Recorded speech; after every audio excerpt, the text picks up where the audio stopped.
Sanford of the Department of Politics, and it's my pleasure to welcome today Mavis Reimer, who is a professor of in the English department, as you know. She teaches courses in young people's texts at all levels, from first year to the MA program. And I should note, by the way, that this talk today will be podcast and put on this website probably about the next couple of weeks. If you think that the talk was so amazing you'd like to share it with other individuals, you can get at the podcast from that website. Mavis works, like I say, on all levels, from first year to the MA program, and she directs the research and programming activities at the Center for Research in Young People's Texts and Cultures. And she's sort of the spearhead of the reason why we are all getting together and talking about homelessness in different ways with different individuals within the department. Her talk today is giving the result of a collaborative project that included a number of her colleagues from the English department, in which they investigated the representations of home in Canadians' children's literature, one of the results of which was the collection of essays published in Homewords, Discourses of Children's Literature in Canada. So take it away, Mavis. Thank you, Shannon. Just to correct that a little bit, I got interested in this topic through the collaborative research project. The textbooks, however, weren't really part of that project. In fact, the collection of books that I'm talking about were found by a former research assistant, Charlie Peters, now a colleague in the department. Through the work with Canadian children's literature, I was looking at how Canadian children's literature as a literature tends to define home or structure home in relation to homelessness, and has done so for many decades. And so we were looking for theoretical resources, and in doing so, Charlie literally stumbled across this group of textbooks which we really could make nothing of. Why there was a collection of textbooks about homelessness directed to young people. So we sort of noted them, set them aside for a later date, and I'm now beginning to take a look at them. I have sort of off and on over the last few years, but I'm sure, like many of you, there are other projects that have sort of been on the front burner, and this one's still pushing up behind, and sooner or later, I hope I'll be able to turn to it with more, give it more attention, more central attention. Shannon didn't say this, but there has been a series of talks called Shelter. And this is the third of them. In October and November, first Chris Leo and then Jim Silver did talks in this series. And I want to position this talk in relation to what Jim was doing in November. One of the things Jim was talking about how the poor are addressed and represented in public discourses in Winnipeg. At least he took that as one of his focuses. The Winnipeg representation talked about how those discourses tend to restrict the agency of the poor, promote behavioral explanations for poverty, and impede the public's view of any kinds of structural explanations for poverty. Toward the end of his talk, Jim said that taken together, all of these sort of discourse strategies produce a kind of common sense, so that, in essence, commentators can say, just look, and people are likely themselves to supply the judgments that have been built in the public discourses. And so I really, after listening to Jim's talk, I thought that I would pick up on his metaphor of looking and seeing as a way of organizing this talk about the textbooks for young people, because most of these textbooks are extensively illustrated, not surprisingly, I'm sure. The question that frames my talk, then, is how is it that representations such as the ones Jim discussed come to seem like common sense? And one of the answers, the answer I'm proposing today, is that we, and that's a collective we, society as a collectivity, systematically teach these attitudes to our young people. Not only through the public commentaries that Jim discussed, to which, of course, young people also listen, but also through the powerful discourses of school textbooks. As Pierre Bourdieu, among others, has observed, processes of knowledge transmission and creation in schools are part of the more general process of social reproduction, but these processes are more effective because they are authorized by the school, a central institution of the state, and authorized as objective truth.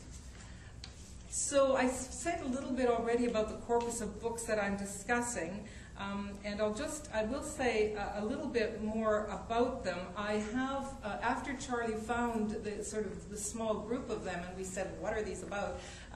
We actually began to collect them, and to this point, we've found, my research assistants and I have found 26 of these informational books with such titles as Homelessness, Whose Problem Is It?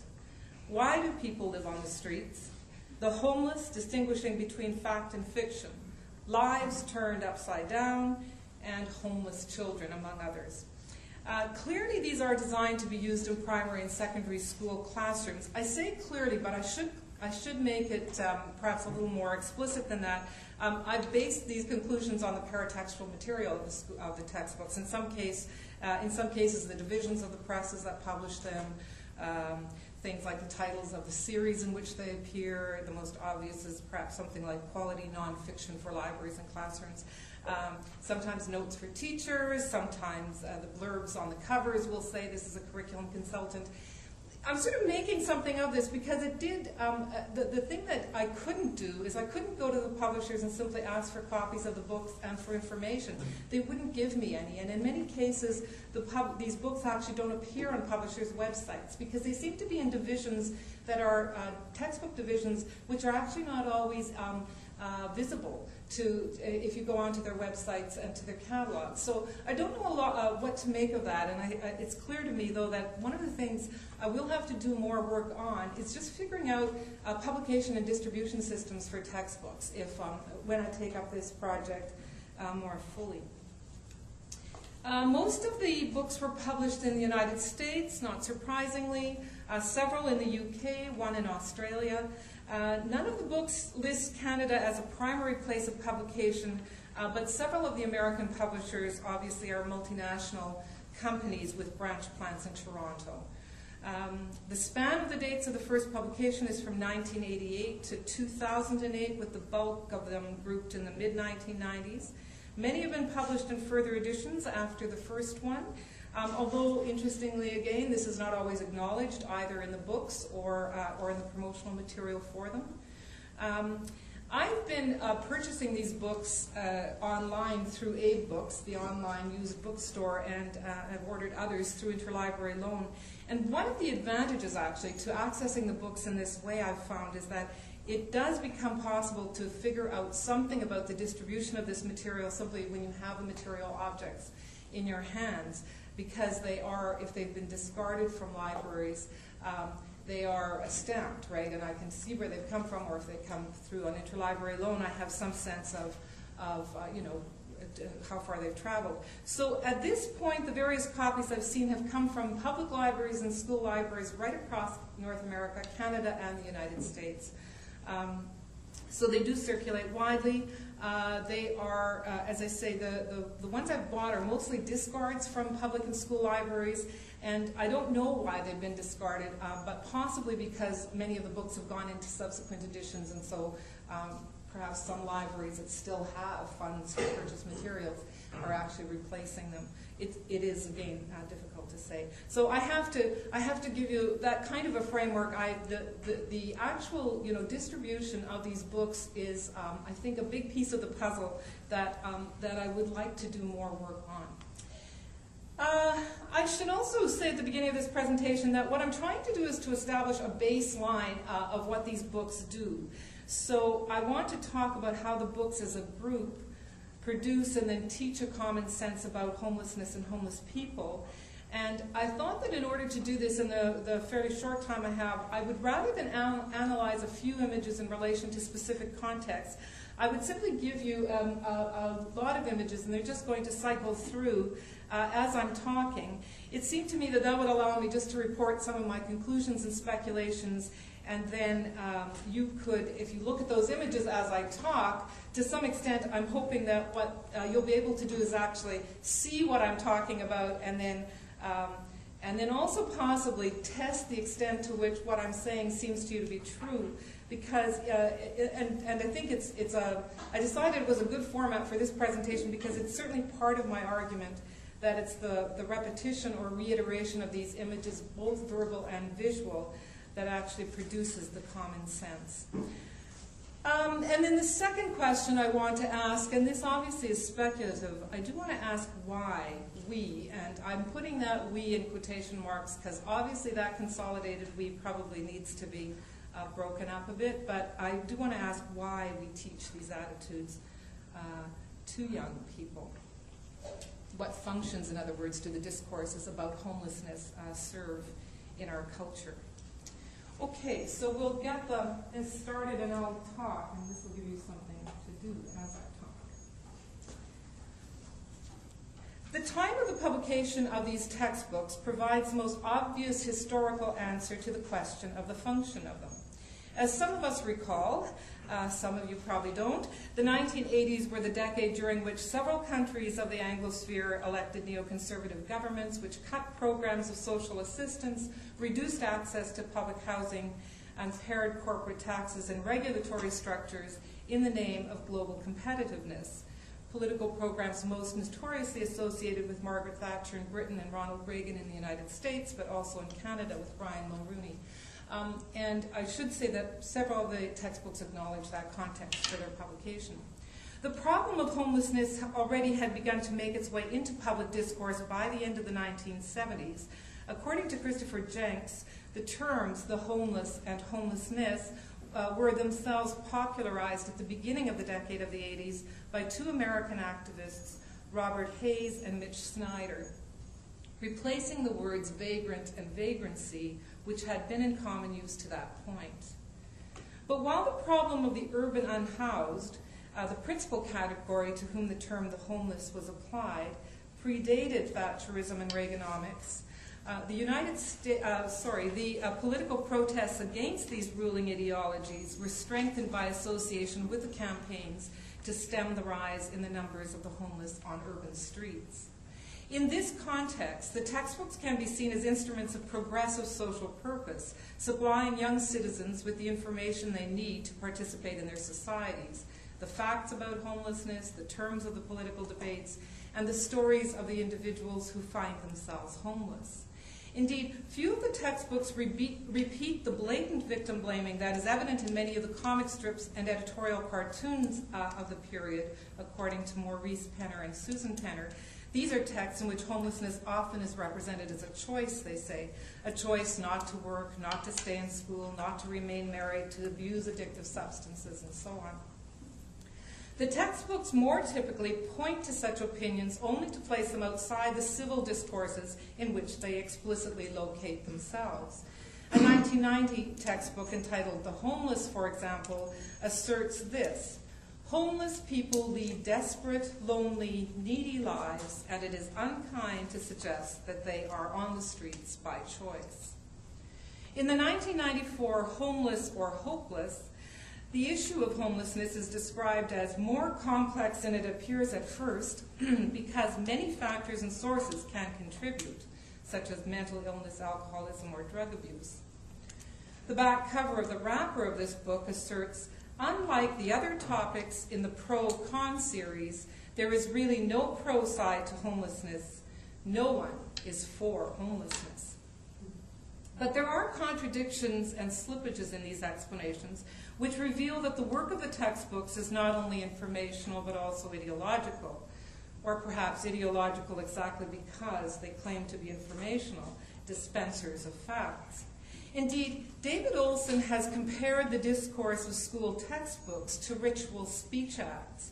In both, he claims, the speaker typically does not mark his or her words as reports of individual opinions, but acts rather as the messenger of a greater authority. For Olson, this effect is generated because the language of textbooks presents itself as explicit, its words saying what they mean and meaning precisely, neither more or less than what they say. And this effect is extended because students have to master and be prepared to defend the statements of textbooks. Consider the implications, for example, of a student being asked to report back and account for the pro-con positions that Homeless or Hopeless provides as a summary of the possible interpretations of homelessness. And this is a sentence that follows immediately from the one I quoted about there being no pro to homelessness. The pros and cons of this topic revolve around questions such as who should take responsibility for the homeless, and how can homelessness be reduced? Are homeless individuals ultimately responsible for themselves, or does a wealthy, humane society such as ours have a responsibility to the homeless people who are a part of it? Set outside the logical limits of the debate, it appears, are, among other things, the questions of the causes, structural or historical, of homelessness, the possibility of the eradication rather than only amelioration of homelessness, and any construction of homelessness that assumes that it is part of a solution to a problem. Consider, too, the language for debate that is made available to students, a language in which the homeless are an aggregation of units, homeless individuals, rather than conceptualized as a group with a shared project or a community or a collectivity, a way of thinking that is reserved by the description of our wealthy, humane society. Indeed, the rhetoric of aggregation is ubiquitous in these textbooks. The opening sections of the books almost invariably provide statistics about the numbers of the homeless and the rapid rate of increase in these numbers, and comment on the difficulty of gathering statistics about these matters. One reports, for example, that there is a clear discrepancy between the numbers presented by advocacy groups, which tend to come up with higher numbers of homeless people, and the U.S. Department of Housing and Urban Development, which tends to come up with lower numbers, noting that all existing estimates are open to criticism because counting homeless people is extremely difficult. Another tells readers that for many children in the world, home is on the streets of a big city. The exact number of these street children is not known, but there are millions of them, with the greatest numbers in the large growing cities of the developing world. The census taking often is extended into definitions and counts of the various categories of the homeless, categories that are qualified, multiplied, and compared: the unemployed, the mentally ill, working poor families, lone parent families, the drug addicted, and the list goes on. Or, in another more literally minded scheme, people without a house, people without a roof over them, people in bad housing, people without any housing. In at least one case, this counting takes up a full quarter of the book. This rhetorical move, making a category of person appear through the application of classificatory grids, has, of course, been theorized as disciplinary power by historian Michel Foucault in Discipline and Punish, and in a later essay condensed to the formulation power knowledge. According to Foucault's analysis, disciplinary power is exercised through the instrument of permanent, exhaustive, omnipresent surveillance capable of making all visible, and becomes most effective as it becomes capillary, dispersing into networks of intersecting gazes and branching into many local institutions and apparatuses. The textbooks, I would argue, are just such apparatuses tied to an important social institution, their readers schooled to become nodes in the network of surveillance, the trained eyes I spoke of earlier. Consider how readers are asked to aggregate and disaggregate the homeless as dehumanized units in the pictures you've been seeing. There is a repetition here of items in rows or lines, the beds and lockers in the shelters, for example, and the repetition of patterns of lines and grids, chain link fences, brick walls, sidewalks that install the principles of compartmentalization, distribution, and alignment. The edges and frames of the pictures and the lines and frames within the picture planes cut off bits of the bodies depicted so that they don't appear to be whole human subjects. The subjects of these pictures are often made anonymous, faces blacked out or blocked out, or shot from angles or distances that prevent the viewer from viewing them as human faces. Where a group of the homeless is shown, bodies often overlap, or shadows fall over parts of the group so that it may appear as an amorphous mass, sometimes not fully distinguishable as a group of human beings at all. Frequently, homeless people are metonymically linked to debris or trash. Most of these photographs are reproduced in black and white, signaling not only that they are to be taken as documentary truth, but also as gritty, edgy, unsentimental truth. But what end is being served by making the homeless the target of permanent, exhaustive, omnipresent surveillance? One of the primary effects of disciplinary power, according to Foucault, is to produce the power of the norm, to hold in place the idea of the normal, for the normal is always defined against its binary opposite, the abnormal, the sane against the insane, the homed against the homeless body. The textbooks clearly imply readers who are not themselves homeless, advising them, for example, to take a walk or drive around your town at night looking for evidence of homeless people, or even to look around your classroom and consider whether a member of your class might be living in a car or be otherwise precariously housed. This last example is a particularly striking and disturbing one, since the textbooks themselves are apparently designed for use in public school classrooms. In their address to readers, however, they exclude the homeless or near homeless members of those classrooms as readers.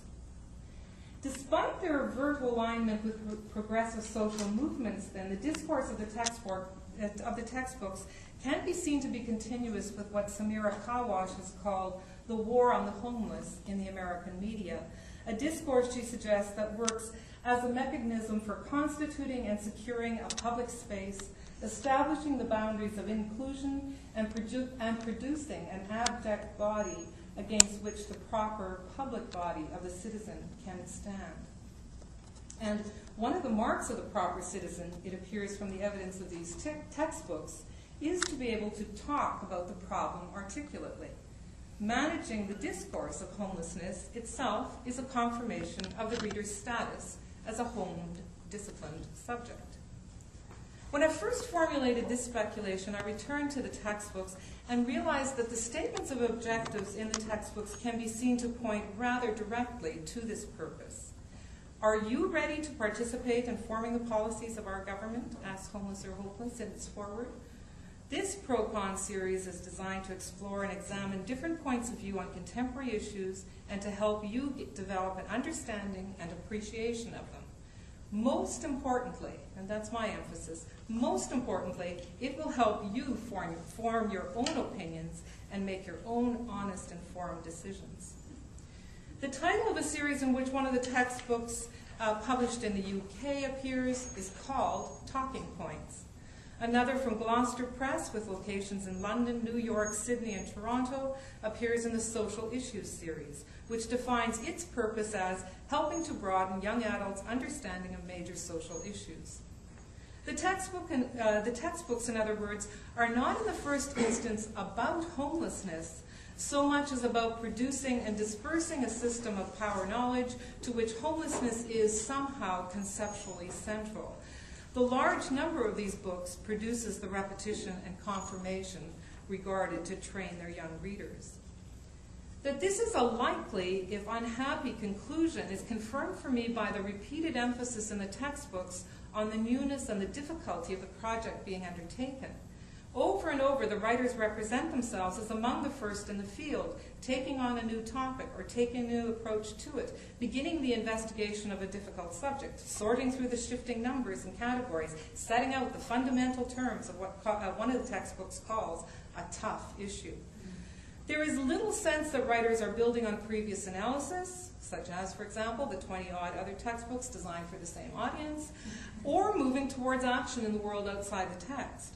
Rather, to borrow Foucault's observations about the discourses of sexuality as they multiplied in the late 18th century, we convince ourselves that we have never said enough on the subject, that what is essential always eludes us, so that we must always start out once again in search of it. If this discourse can be analogized to the discourses of sexuality, as I'm implying, it would seem that homelessness is, in some sense, grounding contemporary subjectivity. According to Foucault, vagrants were among the first populations on whom disciplinary power was exercised, discipline being, as he says, an anti-nomadic technique, effective in fixing, arresting, and regulating movement.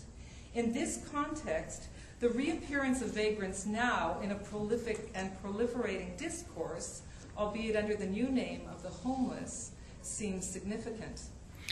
As the images you've been seeing as I speak reveal, these texts repeatedly immobilize homeless people in representing them. We often see them in lying positions, sometimes prone, often supine, a word which metaphorically suggests the morally or intellectually inert, a connotation that drifts through these photographs. If homeless people are shown in sitting positions, it is typically from high focal points, a perspective that tends to pin the human subjects against the ground of the photo. At other times, homeless people are shot against patterns of bars, grills, or bricks, metonymically suggesting arrested and confined movement. Feet are often among the bits of bodies that are truncated by frames, both inside the pictures and surrounding the photographs. When normal bodies do appear in the photographs, by contrast, they are likely to be caught mid-stride, clearly on the move. It seems that the new category of the homeless is the vagrant immobilized and contained, making available the movement once associated with these marginal subjects for ideological redeployment, specifically to describe the normal or the privileged subject. American historian Kenneth Kusmer has noted that no other element of the American population, with the exception of African Americans, has generated such strong reactions over such a long time period. It's not clear to me that these two discourses can be so easily separated. While I have not focused on it here, I'm sure it's become obvious to you the extent to which the discourse on homelessness is imbricated with the discourse on race. Kusmer concludes that this strong reaction is generated because the homeless represent alienation and failure in a society that has long worshipped upward mobility and success. But the wide dispersal of these texts across English-speaking countries suggests that the relevant context must be broader than an American one. Indeed, the most obvious context is that of globalization. It's been my contention for some time that many contemporary texts for young people are working to produce the circulating, mobile, supranational subject wanted for the project of globalization. These textbooks, it appears, use the tough issue of homelessness to promote the formation of the new normal, or perhaps a new privileged subject, and in so doing reveal some of the terms and the costs of that project. To this point, I've been generalizing about a large group of texts, and clearly the consolidated "we" I've been using is problematic. A next step in this project will be to see if and where there are texts or sections of these texts that can be claimed for another politics. But let me end this talk by picking up briefly some other images from outside the text, from outside the field of text for young people. Images that propose that there is an alternative tradition of the representations of homeless people than those I've been showing you, an alternative tradition which surely we could reactivate in the representations we give to young people. The first is a slide of a photograph taken by Dorothy Lang entitled "Toward L.A., California" in 1939. Here, the two vagrants are seen whole, each having an individual integrity. That is, they are not overlapping. Their feet are intact and shod. They're walking toward a horizon, an image that can be read as a metaphor for the American dream. Because the implied viewing position is on a level with the subjects of the photographs and behind them, there is an invitation for the viewer to read with these subjects, to identify with them, to imagine that they are on a shared journey. The privileged subject on the billboard, who is taking the train, by contrast, is seated. He's a settler, solitary. Like the textbooks on homelessness, the photograph depends on a tension between mobility and immobility, but here the politics of those two states is raised. Finally, I want to show you a slide by Margaret Bourke-White entitled "At the Time of the Louisville Flood" from 1937. And this time I think I'll simply let you read this image for yourself, but say only that what I like about this image is not only that it makes visible again the politics of mobility, but also simply that it is funny.